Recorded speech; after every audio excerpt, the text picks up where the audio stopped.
Henry David Thoreau, filósofo, escritor, pensador, naturalista, abolicionista, autor desse livro aqui, A Desobediência Civil, o qual influenciou personalidades importantes como Mahatma Gandhi e Martin Luther King, que influenciaram, em seguida, Marshall Rosenberg.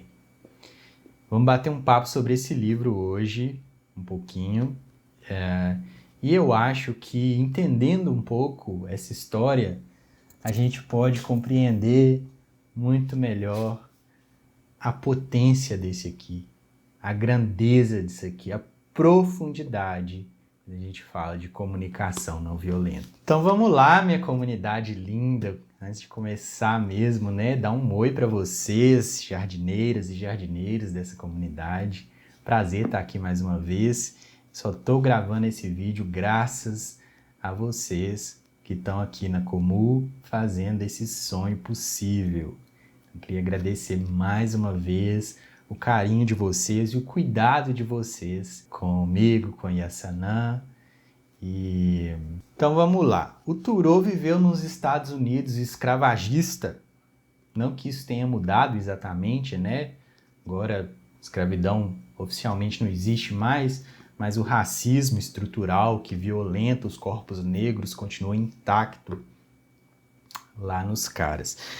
Mas ele foi uma pessoa muito incomodada com o regime de escravidão e na época dele os Estados Unidos estava travando uma guerra sanguinolenta contra o México, uma guerra desproporcional e desigual, e ele ficava incomodadíssimo também com a destruição que o país dele estava causando no povo mexicano. Em 1846, ele se recusou a pagar um imposto chamado poll tax, que o governo estadunidense tinha exclusivamente para financiar a guerra. Ele não quis pagar porque ele considerava aquilo moralmente injusto e contrário aos princípios de liberdade, dignidade e igualdade que estava na Constituição dos Estados Unidos, né? Ele achava um absurdo aquilo. Como um protesto, ele não pagou, também como um protesto à incoerência que era um país que pregava liberdade e igualdade e viver num regime de escravidão. Então ele foi preso por uma noite e foi solto no dia seguinte porque a tia dele pagou imposto para ele. Mas ele não queria pagar mesmo. E na prisão ele escreveu esse livro, A Desobediência Civil, que na verdade era uma carta aos conterrâneos dele da época. Uma carta muito pistola, assim, que ele está muito revoltado. É interessante de ler o livro. E que ele está convocando as pessoas a questionarem por que ninguém faz nada, por que todo mundo aceita essa situação, né, de guerra, de escravidão, e convoca as pessoas a desobedecerem, assim como ele fez. Ele alega o direito de todos os homens de recusarem obediência ao governo, guarde essa palavra, obediência, e de resistir a ele quando a sua tirania são grandes e intoleráveis. Ele diz no livro também que ele não podia reconhecer um governo que propaga a violência e o mal. E justamente por isso ele aceitou ir para a prisão. E ele diz o seguinte: um governo que prega o aprisionamento moral, o verdadeiro lugar de um homem honesto seria na prisão física. O governo em si, que é apenas o modo que o povo escolheu para executar a sua vontade, está igualmente sujeito ao abuso e à perversão antes que o povo possa agir por meio dele. Prova disso é a atual guerra mexicana, ele fala, obra de relativamente poucos indivíduos, guarda isso também que nós vamos falar disso, que usam o governo permanente como seu instrumento, pois desde o princípio o povo não teria consentido a uma iniciativa como essa. Então ele mostra essa indignação como que um grupo pequeno de pessoas pode usar um aparato do Estado para poder fazer valer a sua vontade em detrimento da maioria que obedece e que está ali passiva na situação. A teoria dele tem como base o princípio dos indivíduos poderem exercer o seu próprio julgamento e não servir ao Estado como uma máquina que não questiona ou como um boneco de madeira que pode ser modelado da forma que o escultor quiser. Você já percebeu aí o Marshall Rosenberg em tudo isso que a gente falou, né? Ele faz essa convocação à desobediência civil, que para um indivíduo é um gesto simbólico, mas que se os outros começarem a fazer, começa a rolar ali um efeito em cascata e a coisa vai tomando uma proporção que é capaz de transformar o mundo mesmo.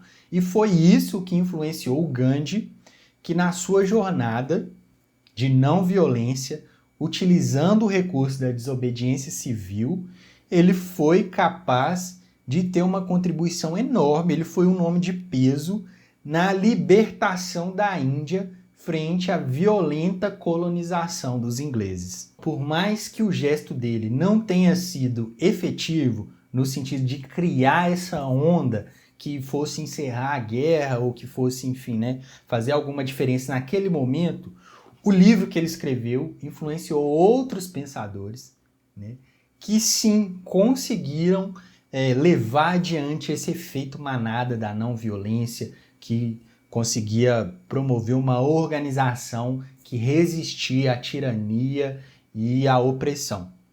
Ou seja, não foi em vão o que ele fez, aquela noite na prisão rendeu frutos, e a gente pode dizer que um desses frutos, por que não, seria a própria teoria da CNV, né, que bebeu desta fonte. Um gesto, um não que ele disse, e olha como que isso reverberou até hoje, até esse vídeo que a gente está gravando aqui agora, né? Então, às vezes a gente acha que o que a gente faz não vale nada, não tem valor nenhum, né? Olha a inspiração aí do Thoreau pra gente. Chegando aqui no século XX, eu queria falar do Stanley Milgram, que foi um pesquisador judeu que sobreviveu ao Holocausto e queria saber se esse Holocausto poderia se repetir. Porque, na verdade, genocídio não é uma coisa exclusiva do povo alemão na época da Segunda Guerra. O genocídio, né, do Holocausto foi um que ficou famoso, até porque a Europa é um país central no capitalismo e na geopolítica global, mas genocídios acontecem, por exemplo, acontece aqui no Brasil com a população negra. E ele fez essa pergunta, por que que isso acontece? Queria entender e começou a pesquisar sobre obediência à autoridade. Para isso, ele simulou um experimento que testava o efeito de choques na memória de estudantes presos numa cadeira elétrica. O voluntário desse experimento fazia um papel de professor, que deveria dar choque cada vez que alguém errasse uma questão. E esses choques eram cada vez mais fortes. Eram choques que iam de 15 a 450 volts num painel assim, né? E esse painel tinha marcações escritas assim: choque leve, choque forte, choque intenso, choque extremo, choque severo e um monte de desenho de caveirinha assim. Só que na verdade o estudante que ia tomar choque do outro lado da sala era um ator, não tinha choque coisa nenhuma, né? E ele fingia dor, ele gritava, ele pedia para parar, ele reclamava de dor no coração. E chegava uma hora que o choque estava tão forte que ele parava de reagir. A máquina também simulava o barulho de choque e o barulho de descarga elétrica cada vez maior e mais intenso. Os voluntários demonstravam incômodo quando eles tinham que ir dando choques cada vez mais altos ali, e o ator no fundo gritando, eles não sabiam que era ator, né, enfim. Mas o Stanley Milgram falava com eles: você precisa continuar, você tem que continuar, é parte da pesquisa, isso é ciência. E o resultado desse tem o quê? 65% das pessoas deram choque até os 450 volts, até a parte máxima do painel ali. Até depois do cara já parar, o ator parar de gritar, fingiu que desmaiou, que morreu, eles continuavam dando choque. Mesmo desconfortáveis, mesmo se sentindo mal com aquilo. E nada influenciava. Classe social, sexo, emprego, nada influenciava. A única coisa que influenciou a pessoa não dar um choque foi a proximidade, ou seja, uma versão do experimento em que eles conseguiam ver o estudante preso na cadeira. E aí isso diminuía um pouco a questão da obediência.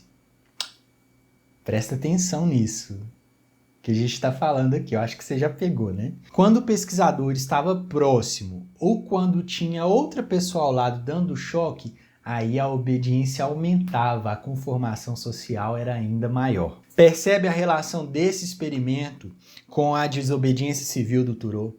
Percebe que ele reclamava na filosofia dele as pessoas conseguirem escutar a sua intuição e dizer não. E note também o fato de que as pessoas ficavam desconfortáveis, mas continuavam seguindo adiante. O Marshall Rosenberg, quando ele desenha a comunicação não violenta, eu acredito que ela tem duas mães, assim, duas grandes influências, que é a minha interpretação. A desobediência civil e a psicologia humanista, especialmente a abordagem centrada na pessoa do Carl Rogers. No capítulo 2 desse livro, ele define a comunicação alienante da vida, que é uma comunicação, uma linguagem que faz com que a gente sempre olhe para fora, tentando corresponder aos papéis sociais que nos são impostos para evitar o medo, a culpa e a vergonha. Então a gente nunca olha para dentro, a gente está sempre procurando fazer o que se espera de nós, para poder, enfim, merecer pertencer àquele contexto que a gente está inserido. Olhar para dentro é tido como fraqueza, como alguém que não consegue fazer o que tem que ser feito. Olhar para fora é perceber o que está de errado e corresponder ali com aquele mundo. Essa comunicação é alienante justamente por isso, porque nos aliena do nosso próprio interior, e ele traz o conceito de necessidades humanas, de sentimentos, né, ao longo do livro, e a gente perde o contato com isso e com a nossa intuição. Outra maneira de se alienar do nosso interior é se alienar para as nossas escolhas, que é isso que a gente viu no experimento. Ou seja, eu fiz porque tinha que fazer, eu fiz porque me mandaram. E essa era a mesma linguagem, ele conta nesse livro, que os soldados usavam no Holocausto. Eu fiz porque o meu superior mandou, e o superior dizia, eu fiz porque o meu superior mandou.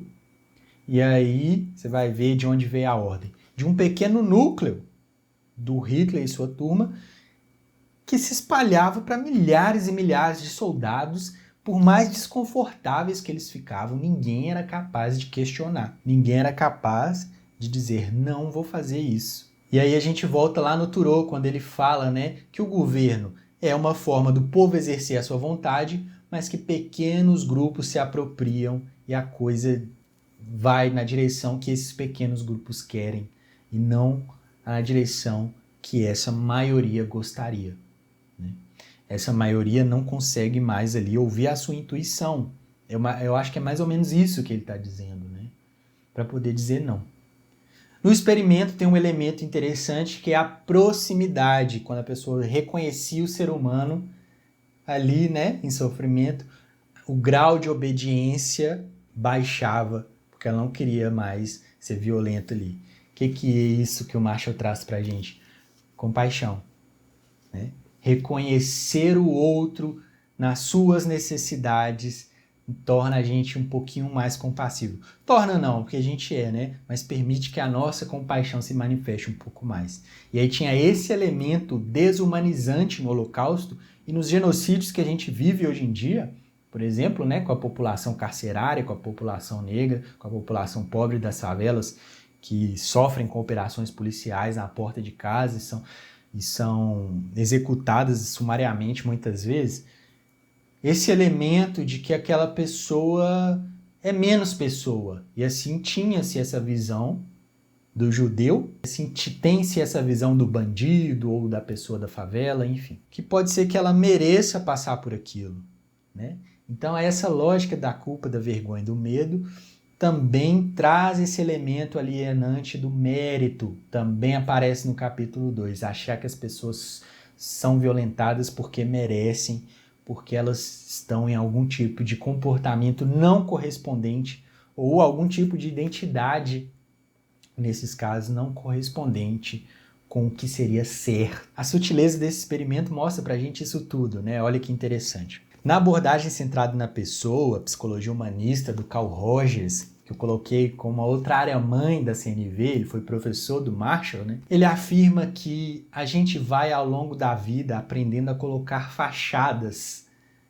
no nosso eu, escondendo o nosso eu, porque a gente entende que o nosso eu é alguém que não pode ser amado, é alguém que é imperfeito demais para ser considerado, para receber carinho. Então a gente aprende a ter comportamentos que são mais adequados às situações, fachadas, né? A gente vai criando essas máscaras para poder se adequar. E ele coloca no centro da teoria dele a tendência atualizante, que é a gente conseguir realizar os nossos potenciais enquanto humanos. A gente tem tudo que a gente precisa para realizar os nossos potenciais, né?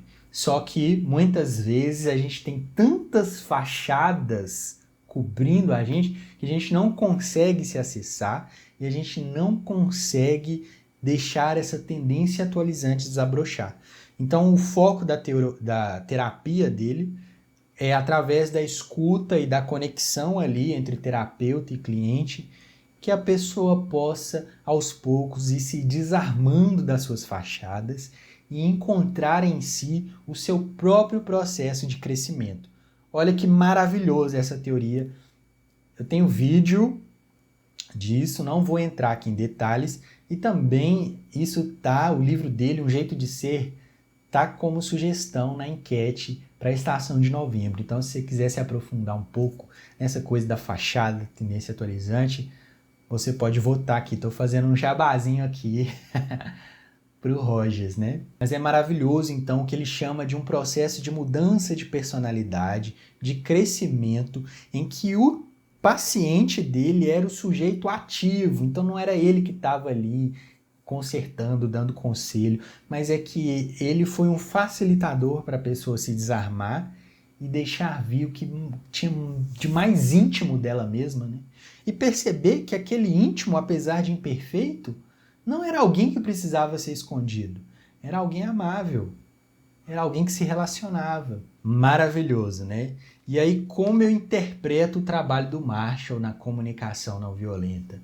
Ele pegou a filosofia do Thoreau, que estava lá escrevendo um puto, convocando a galera, e trouxe elementos da psicologia humanista para as pessoas terem mais recursos para dizer não a partir do desfazer essas fachadas e perguntar a si mesmas o que estava vivo nelas. Essa é a pergunta revolucionária, assim, o que está vivo em mim, o que eu estou sentindo. Esse elemento o Marshall trouxe, o Thoreau estava cobrando, cadê a intuição da galera? É um elemento que o Marshall pegou lá na psicologia e ele trouxe desse desfazer a fachada, conhecer o nosso sentimento, conhecer a nossa necessidade. Ao mesmo tempo, ele pegou a psicologia humanista do Carl Rogers e trouxe um elemento político importantíssimo da não violência e da desobediência civil. Ele enriquece a psicologia humanista apolitizando e ele enriquece a política de não violência, a desobediência civil, trazendo recursos psicológicos maravilhosos, importantíssimos. É só isso que a gente está estudando aqui, gente. É só isso que faz a gente estar aqui em comunidade querendo descobrir mais.